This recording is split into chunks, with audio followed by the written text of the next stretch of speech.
Assalamualaikum warahmatullahi wabarakatuh. Nama saya Sapna. Saya kelas 3C. Di sini saya akan mempresentasikan hasil penelitian saya di Provinsi Banten, yaitu sekitar 12.519 pada tahun 2015, dan berdasarkan data 2019 yang diperoleh dari Puskesmas Serang Kota, yaitu sekitar 129 kasus.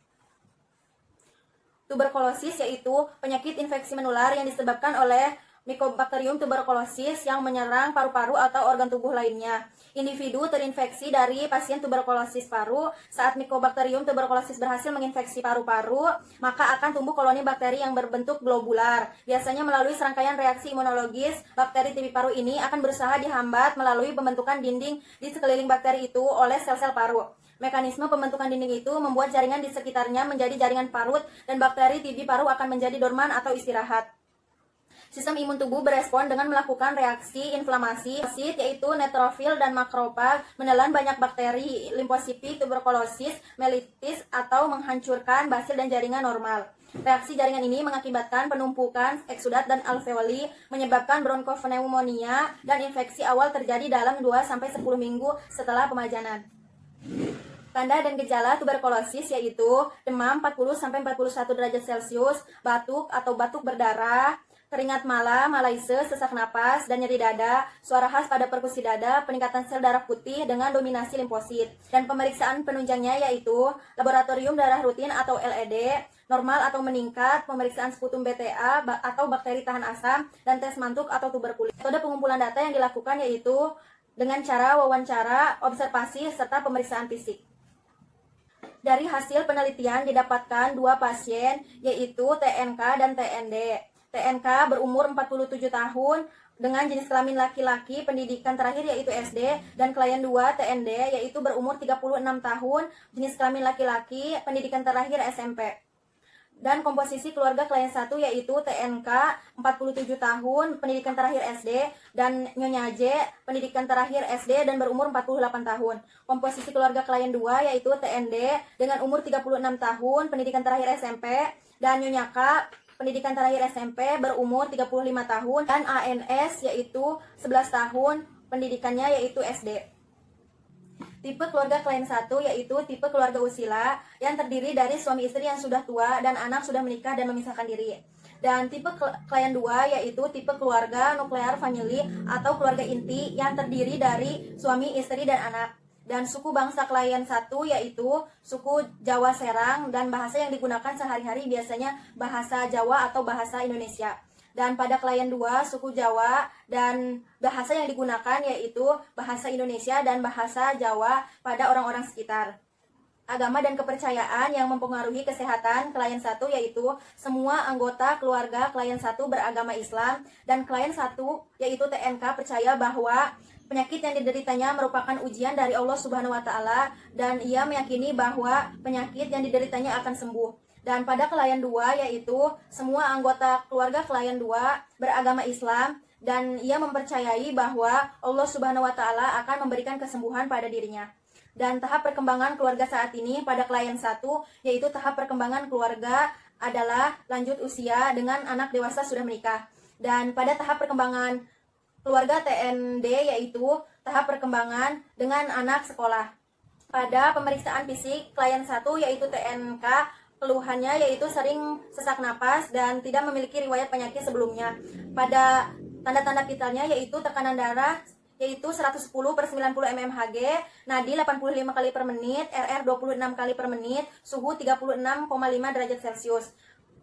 Kepala tidak ada nyeri tekan, rambut hitam dan sedikit beruban, mata tidak ada peradangan, konjungtiva tidak anemis, telinga pendengarannya baik, tidak ada serumen, hidung tidak ada kelainan bentuk, tidak ada nyeri tekan, dan tidak ada sumbatan. Mulut tidak ada sianosis, rongga mulut bersih, tidak ada stomatitis, leher simetris, tidak ada pembengkakan, tidak ada nyeri tekan. Dada bentuk dada simetris, tidak ada pembengkakan, suara napas normal. Dan abdomen, bentuk abdomen datar, tidak ada nyeri tekan, dan tidak ada benjolan. Dan untuk ekstremitas yaitu tidak ada edema.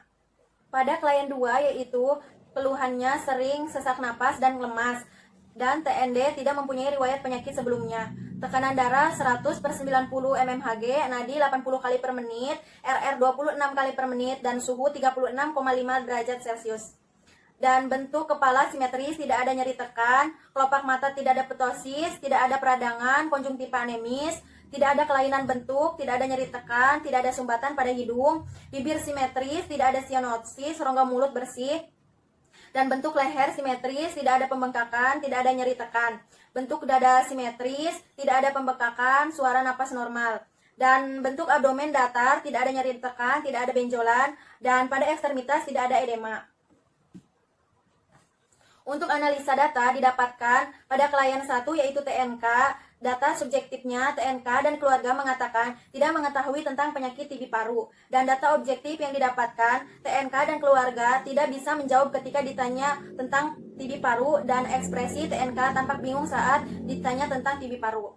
Dan masalah keperawatannya yaitu defisit pengetahuan berhubungan dengan ketidakmampuan keluarga mengenal masalah kesehatan TB paru. Didapatkan pada klien 2 yaitu TND.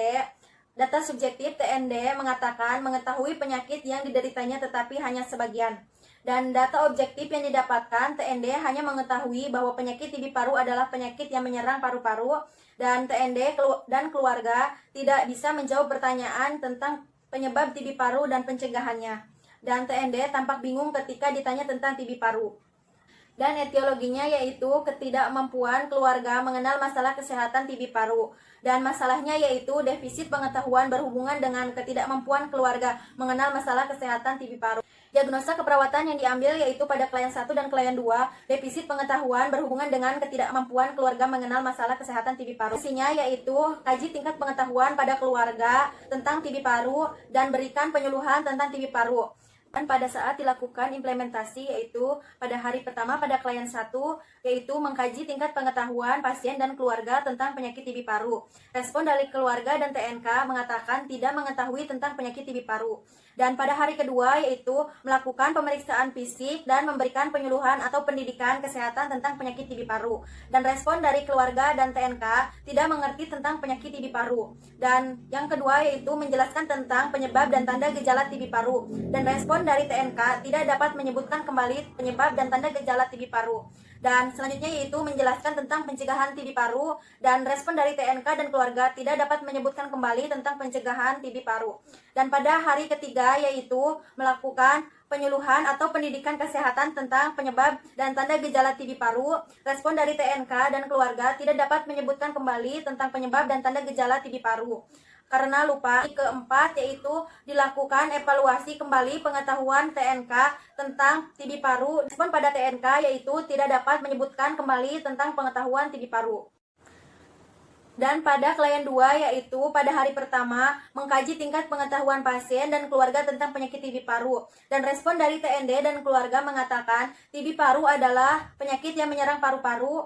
Dan pada hari kedua yaitu melakukan pemeriksaan fisik dan memberikan penyuluhan tentang penyakit TB paru. Dan respon dari klien TND dan keluarga mengatakan mengerti tentang penyakit TB paru dan dapat menyebutkannya kembali. Dan selanjutnya yaitu mendiskusikan dengan keluarga tentang penyebab dan tanda gejala TB paru. Klien dan keluarga mengatakan mengerti. Dan selanjutnya yaitu memberikan penyuluhan atau pendidikan tentang pencegahan TB paru. Dan respon dari klien dan keluarga yaitu dapat menyebutkan kembali pencegahan TB paru. Dan pada hari ketiga yaitu melakukan penyuluhan atau pendidikan kesehatan tentang pencegahan TB paru. Dan respon dari TND dan keluarga dapat menyebutkan kembali pencegahan TB paru. Dan hari keempat yaitu mengevaluasi kembali tentang pengetahuan TB paru. Dan respon dari TND dan keluarga yaitu mampu menyebutkan kembali dari pengertian sampai pencegahan TB paru.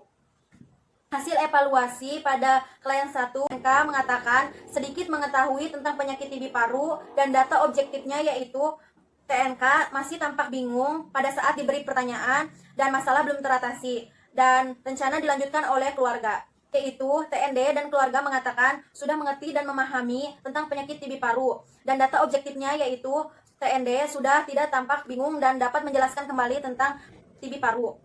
Dan masalah teratasi, rencana dihentikan.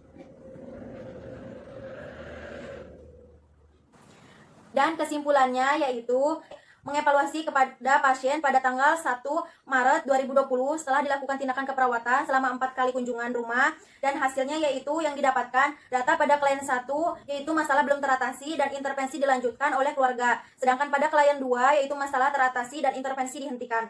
Dan untuk saran bagi puskesmas yaitu hendaknya lebih meningkatkan pelayanan kesehatan terutama asuhan keperawatan keluarga pada pasien dengan TB paru. Dan bagi institusi pendidikan yaitu hendaknya meningkatkan dalam pelayanan perpustakaan dan menambahkan buku sumber yang merupakan fasilitas bagi mahasiswa untuk mengembangkan ilmu pengetahuan sehingga penulis tidak kesulitan dalam mencari sumber. Dan bagi penulis selanjutnya yaitu hendaknya penulis dapat menggunakan atau memanfaatkan waktu lebih efektif sehingga dapat memberikan asuhan keperawatan keluarga pada klien secara optimal. Sekian, terima kasih. Assalamualaikum warahmatullahi wabarakatuh.